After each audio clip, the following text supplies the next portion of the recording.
এই আশায় যে নাতি নাতনিদের জন্য কিছু জামা কাপড় নিয়ে যাব, আর নিজের জন্য তো কিছু ওষুধ কিনতে হয়। বলুন, আপনি আমার প্রাপ্য টাকাটা কেন কাটছেন দিদিমণি?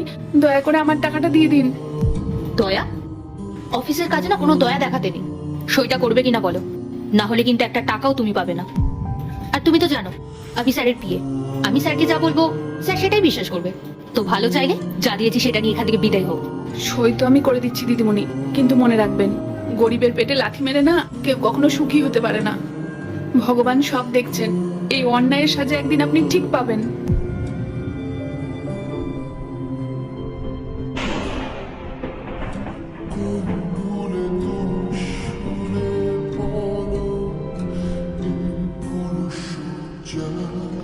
স্যার, আপনার জন্য কি কিছু নিয়ে আসবো?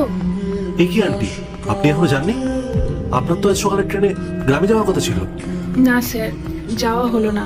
টাকা জোগাড় করতে পারিনি, তাই যেতে পারলাম না।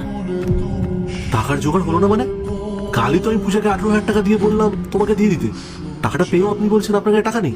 আচ্ছা, পূজা কি আপনাকে টাকা দেয়নি? স্যার, দিদিমণি আমাকে 8,000 টাকা দিয়েছেন। আমি বারবার ওনাকে বলেছিলাম যে আপনি তো আমাকে 18,000 টাকা দিতে বলেছেন, কিন্তু উনি আমাকে ধমক দিয়ে বললেন আমি নাকি অত টাকাই পাই। এমনকি সইটাও জোর করে করিয়ে নিয়েছেন। আমি তো গরিব মানুষ, আমি কাকে কি বলবো? পূজা এত বড় অন্যায় করলো? আপনার মতো একজন বয়স্ক মানুষের টাকা চুরি করলো? আপনি সত্যি বলছেন তো? এমন না তো যে আপনি ওর কাছ থেকে আগে টাকা ধার নিয়েছিলেন? না স্যার, আমি এক পয়সাও ওনার কাছ থেকে নিইনি। আপনার যদি বিশ্বাস না হয়, আপনি আপনার অফিসের সিসিটিভিটা চেক করে দেখুন। কালকে সব ঘটনা না ওখানে রেকর্ড করা আছে। আমি যদি মিথ্যে বলি, তাহলে আজকে আপনি আমাকে পুলিশে দেবেন।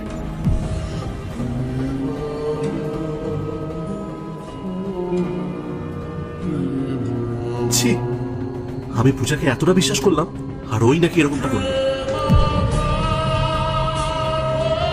আন্টি, এই নিন আপনার প্রাপ্য 10,000 টাকা, আর এখানে 2,000 টাকা বোনাসও আছে। আপনি এগুলো নিন আর এখন বাড়ি চলে যান।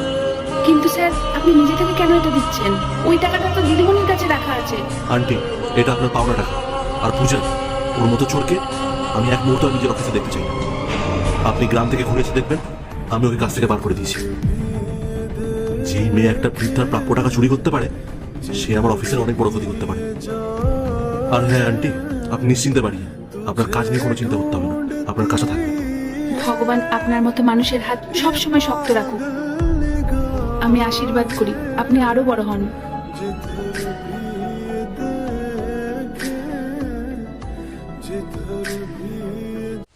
পার্ট 2 দেখতে সাবস্ক্রাইব করো ভেলকু 78M।